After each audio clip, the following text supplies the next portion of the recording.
আসসালামু আলাইকুম। দেখেন, এটা আমাদের নানু বাড়ির দেশের রাজা হাঁস। আমাদের ভৈরবে এটারে কি মনে হয় পাতি হাঁস না রাজা হাঁস বলে, এটা আমি জানি না। রাজা হাঁসটা খুব দেখতে সুন্দর ছিল। পরে একটু হাত মুখ ধুইলাম, বাইক নিয়ে ঘুরতে গেছিলাম, রাজা হাঁস নিয়ে আসলাম খাওয়ার জন্য। একটা রাজা হাঁস অনেক ভালোই, পরিবেশটা খুব সুন্দর।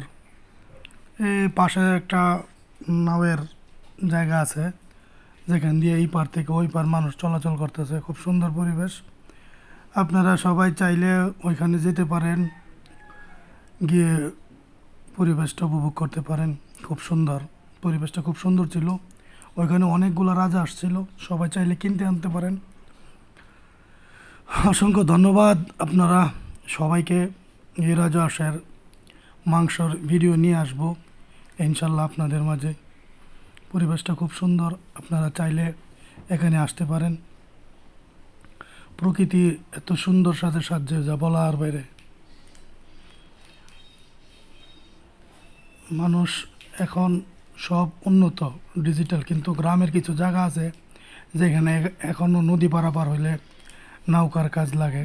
নাও ছাড়া চলা যেন তাদের কাছে অসম্ভব। আমাদের তো শহরের মানুষ, টুকিটাকি রাস্তা নাও দিয়ে পারাপার করা যায়, কিন্তু গ্রামের পরিবেশে এখনও নাও চলে, এখনও মাঝি আছে। এই আর কি, পরিবেশটা অনেক সুন্দর ছিল। সবাই চাইলে জায়গাটার নাম মেনশন করতে পারি, আপনারা সবাই চাইলে ঘুরে আসতে পারেন। আর যারা পূর্ব পরিচিত তারা অবশ্যই ভিডিওর মাধ্যমে পরিবেশটা কোন জায়গা এটা বলতে পারবেন।